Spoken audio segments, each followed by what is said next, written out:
City update ન્યૂઝમાં આપનું સ્વાગત છે। આણંદના ચીખોદરા ખાતેથી પોલીસે ચીખલીગર ગેંગને ઝડપી પાડી છે। ગેંગના 4 આરોપીઓની ધરપકડ કરવામાં આવી છે।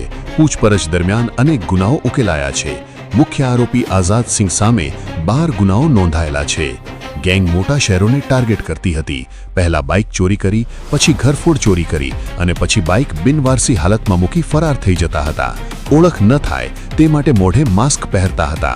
પૂછપરછમાં ઉત્તરાયણના 2, કડોદરાનો 1 સહિત 4થી વધુ ગુનાઓ ઉકેલાયા છે। વધુ ગુનાઓ ઉકેલવાની શક્યતા છે। ગેંગ બંધ ઘરોને ટાર્ગેટ કરતી અને સવારે 5 વાગે ઘટના અંજામ આપતી હતી।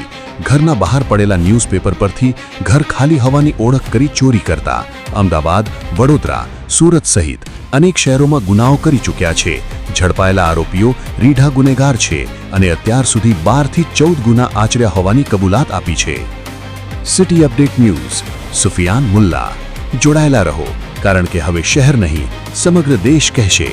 આ છે સિટી અપડેટ ન્યૂઝ।